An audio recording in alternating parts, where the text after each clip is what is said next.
ജിയുടെ scanning machine നിർമ്മിക്കുന്നത് കേരളത്തിലാണ്. നിർമ്മിക്കുന്നു, അമേരിക്കയിലേക്ക് പോകുന്നു, തലച്ചോറ് കയറ്റുന്നു, ലോഗോ ഒട്ടിക്കുന്നു, തിരിച്ച് ലോകത്തിന്റെ മാർക്കറ്റിലേക്ക് പോകുന്നു. ഇതാണ് കേരളം. നമസ്കാരം.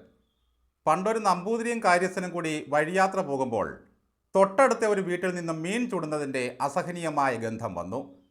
നമ്പൂതിരി മൂക്ക് പൊത്തുന്നത് കണ്ട് കാര്യസ്ഥനും മൂക്ക് പൊത്തി. കുറച്ചു ദൂരം നടന്ന ശേഷവും നമ്പൂതിരി പിടിവിട്ടില്ല. അത് കണ്ട് കാര്യസ്ഥൻ ചോദിച്ചു, അങ്ങെന്തിനാണ് മൂക്കിൽ നിന്നും പിടിവിടാതിരിക്കുന്നത്? ഇപ്പോഴാ ഗന്ധമില്ലല്ലോ. അപ്പോൾ നമ്പൂതിരി പറഞ്ഞു, ആ കേറിയ ഗന്ധം ഇറങ്ങിപ്പോകാതിരിക്കാൻ വേണ്ടിയാ നോം പിടിവിടാത്തത്. ഇതുപോലെയാണ് കേരളത്തിലെ മന്ത്രിമാരുടെയും മുഖ്യൻ്റെയും ആകെ അവസ്ഥ. കേറിയ ഭരണത്തിൽ നിന്നും ഇറങ്ങിപ്പോകാൻ അവർക്ക് മനസ്സ് വരുന്നില്ല. വല്ലാത്തൊരു തരം ഉന്മാദത്തിലാണ് എല്ലാം. അഥവാ ഇറങ്ങിപ്പോകേണ്ടി വന്നാൽ മനോനില തകർന്ന കുറേ മുൻ മന്ത്രിമാർ കാട്ടുപറമ്പനെ പോലെ ചെവിയിൽ ചെമ്പരത്തിപ്പൂവും വെച്ച് ചാടി പോകുന്നത് കാണാം. മുഖ്യമന്ത്രി മുതൽ സകല എണ്ണവും ഇത്തരമൊരു മാനസികാവസ്ഥയിലൂടെയാണ് ഇപ്പോൾ കടന്നു പോകുന്നത്. എവിടെ ചെന്നാലും പൊങ്ങച്ചം പറച്ചിലും ഡംഭും മാത്രം. ഇവരുടെയൊക്കെ പൊങ്ങച്ചം കേട്ട് വേദിയിലിരിക്കുന്നവർ പോലും പരിഹാസ്യരാവുകയാണ്. മുമ്പിൽ കേൾക്കാനിരിക്കുന്നവർ നിവൃത്തികേട് കൊണ്ട് ഇരുന്നു പോകുന്നതാണ്.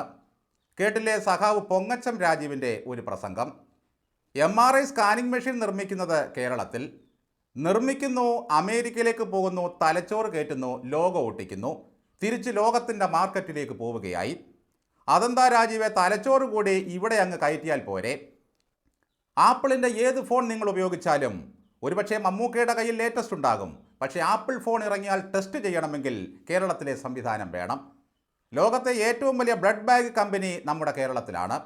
കൃത്രിമ പല്ലുണ്ടാക്കുന്ന ലോകോത്തര കമ്പനിയും കേരളത്തിലാണ്. വെറുതെയാണോ സജി ചെറിയാൻ പറഞ്ഞത്, മഞ്ഞക്കുറ്റി പിഴുതാൽ പല്ലടിച്ച് താഴെയിടുമെന്ന്? പല്ല് പോയാൽ ഈ സർക്കാർ വെച്ചു കൊടുക്കും. അങ്ങനെ എല്ലാം സ്വന്തമായി ഉണ്ടാക്കുന്ന കേരളത്തിൽ ഇനി കൂടുതലായി ഉണ്ടാകേണ്ടത് കടലാമകൾ മാത്രമാണെന്ന് കേന്ദ്രത്തിന് മനസ്സിലായി. കമ്മ്യൂണിസത്തിൻ്റെ പ്രജനന കേന്ദ്രമായ കേരളം അങ്ങനെ കടലാമകളുടെ പ്രജനന കേന്ദ്രമായി മാറുകയാണ്. എന്തുകൊണ്ട് അഭിമാനപൂർവ്വം രാജീവ് അത് വിളിച്ചു പറയുന്നില്ല? കടലാമയെ കൊണ്ട് 10 കാശുണ്ടാക്കാൻ കമ്മ്യൂണിസം ഇതുവരെ പഠിച്ചിട്ടില്ല. അതാണ് കാരണം. അവറ്റകൾ മുട്ടയിടാൻ വേണ്ടി മാത്രമേ ഇങ്ങോട്ട് വരികയുള്ളൂ. പിന്നീടെല്ലാം ദേശസഞ്ചാരമാണ്. അമേരിക്കയിലെ മയോ ക്ലിനിക്കിലേക്കുള്ള ഉപകരണങ്ങൾ മാത്രമേ ഇവിടെ നിർമ്മിക്കാത്തതായി ഉള്ളൂ. അതുകൊണ്ടാണ് മുഖ്യമന്ത്രി വല്ലപ്പോഴുമൊക്കെ അങ്ങോട്ട് പോകേണ്ടി വരുന്നത്. വരട്ട് തത്വവാദികളെല്ലാം വിവരദോഷികളായ തള്ളുവീരന്മായി തരം താണ അത്ഭുതകരമായ കാഴ്ചയാണ് ഇപ്പോൾ നമ്മൾ കണ്ടുകൊണ്ടിരിക്കുന്നത്. MRI സ്കാനിംഗ് മെഷീൻ നിരവധി കമ്പനികൾ പല രാജ്യങ്ങളിൽ നിർമ്മിക്കുന്നുണ്ട്. പക്ഷേ അമേരിക്കയ്ക്ക് തലച്ചോറ് കയറ്റാനുള്ള യന്ത്രം ഇവിടെയാണ് നിർമ്മിക്കുന്നത്. ഇതാണ് രാജീവ് പറയുന്നത്. അമേരിക്കയൊക്കെ ഇത്രയേ ഉള്ളൂ. അമേരിക്കയെ പാഠം പഠിപ്പിക്കാൻ നമ്മുടെ ആ കമ്പനി അങ്ങ് പൂട്ടിച്ചാലെന്താ സഖാക്കളെ? എന്തിനേറെ, കൊറോണ കാലത്ത് 500 മാസ്കിന് വേണ്ടി നമ്മോട് കെഞ്ചിവരാണ് അമേരിക്ക. ആഗോളതലത്തിൽ സാന്നിധ്യമുള്ള SFO ടെക്നോളജീസ് ബാംഗ്ലൂർ, മൈസൂർ, പൂന എന്നിവിടങ്ങളിലായി പടർന്നു കിടക്കുന്ന ഒരു കമ്പനിയാണ്. 1990-ൽ സ്ഥാപിതമായ നെക്സ്റ്റ് ഗ്രൂപ്പിൻ്റെ ഈ മുൻനിര കമ്പനി P. രാജീവിൻ്റെ ഭരണകാലത്ത് പെട്ടെന്ന് പൊന്തി വന്ന ഒരത്ഭുത ശിശുവല്ല. കഴിഞ്ഞ 30 വർഷമായി അത് കേരളത്തിൽ പ്രവർത്തിക്കുന്നുണ്ട്. കേൾക്കുന്നവർ ധരിക്കുക, പിണറായി വിജയൻ്റെ വരവോടെ ഒരു ലോകോത്തര കമ്പനി ഇതാ രാജീവിൻ്റെ കാർമ്മികത്വത്തിൽ പരിപാടി വൻ വിജയമാക്കിയിരിക്കുന്നു എന്നാണ്. തഞ്ചാവൂർ ബൊമ്മയെപ്പോലെ മുമ്പിലിരുന്ന് തലയാട്ടുന്നവർ തലച്ചോറ് പണയപ്പെട്ടവരായതിനാൽ കുറ്റം പറഞ്ഞിട്ട് യാതൊരു കാര്യവുമില്ല. ലോകോത്തര വിമാനങ്ങളിൽ മുതൽ മൊബൈൽ ഫോണിൽ വരെ ഉപയോഗിക്കുന്ന പ്രധാന ഭാഗങ്ങൾ ഇവിടെ നിർമ്മിക്കുന്നുണ്ട് എന്നത് സത്യം തന്നെയാണ്.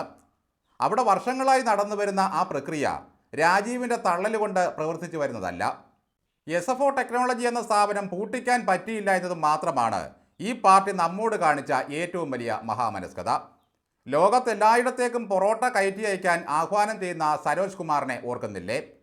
ഡെമ്പടിക്കിടയിൽ രാജപ്പോ എന്ന് രാജീവിനെ പിന്നിലിരുന്ന് ഒന്ന് വിളിക്കാൻ മമ്മൂക്കയെങ്കിലും തയ്യാറാകണം. മമ്മൂട്ടിയെ കൊണ്ടു നടന്ന ഈ സർക്കാർ ഒരു പരുവമാക്കും. ആ കേട് തീർക്കാനാണ് കേന്ദ്രം മമ്മൂക്കയ്ക്ക് പത്മഭൂഷൺ നൽകിയത്. അപ്പോഴും മമ്മൂട്ടിയെ നാണം കെടുത്തി കളഞ്ഞു മറ്റൊരാൾക്ക് കൂടി ആ അവാർഡ് കൊടുത്ത്. മമ്മൂട്ടിയുടെ വില കളഞ്ഞതിൻ്റെ പ്രധാന കാരണക്കാർ കേരളത്തിലെ മാർക്സിസ്റ്റ് പാർട്ടിയാണ്.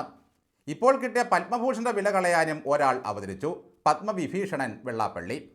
പിണറായി വിളിച്ചപ്പോൾ ചെന്ന് അതിദാരിദ്ര്യം തുടച്ചു നീക്കിയതിൻ്റെ കേട് ഇതുവരെ മമ്മൂക്കയ്ക്ക് മാറിക്കിട്ടിയിട്ടില്ല.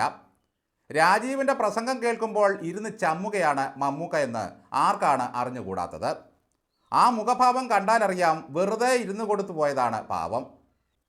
ഇത്രയൊക്കെ തന്നെത്താൻ ഉണ്ടാക്കാൻ ശേഷിയുള്ള കേരളത്തിനോട് നിർമ്മല മാഡം കേന്ദ്രത്തിലിരുന്ന് ഒരു കാര്യം ആവശ്യപ്പെട്ടു. ലോകത്തിനു വേണ്ടി കുറച്ച് കടലാമകളെ ഉണ്ടാക്കി തരുമോ കേരളമേ? അതിപ്പോൾ വലിയ ഫലിതമായി മാറിയിരിക്കുകയാണ്. ഇവർ നിരന്തരം ആക്ഷേപിക്കുന്ന കുത്തക ബൂർഷകൾ കാശ് മുടക്കി കമ്പനി ഉണ്ടാക്കും. അതിൽ തലച്ചോറുള്ള ചെറുപ്പക്കാർ പണിയെടുക്കും. സമരമില്ല, പൂട്ടിക്കലില്ല, ഇറങ്ങിപ്പോക്കില്ല. അതിൻ്റെയൊക്കെ പിതൃത്വം ഏറ്റെടുക്കാൻ ഏതെങ്കിലും കമ്മ്യൂണിസ്റ്റുകാരൻ ചെന്നിട്ട് വല്ല കാര്യവുമുണ്ടോ? ഇതൊക്കെ വലിയ വായിൽ പ്രസംഗിച്ചും റീൽസിട്ടും അഭിരമിക്കുന്ന കുറേ മന്ത്രിമാരാണ് നമ്മെ നിരന്തരം ഇളിഭ്യരാക്കുന്നത്. മൂന്നാമതൊന്നുകൂടി വരാൻ കഴിഞ്ഞില്ലെങ്കിൽ ഉണ്ടാക്കിയതിൻ്റെയൊക്കെ കഥയുമായി കരഞ്ഞുകൊണ്ട് പിന്നെയും ഇവർ ഇറങ്ങും. അത് കേൾക്കാനും പാവം കമ്മികൾ മാത്രം. ചുരുക്കി പറഞ്ഞാൽ, കേൾക്കൂ കേൾക്കൂ കേട്ടുകൊണ്ടിരിക്കൂ എന്ന FM റേഡിയോ പറയുന്നത് പോലെ ഒരവസ്ഥയിലാണ് കമ്മി ജീവിതങ്ങൾ.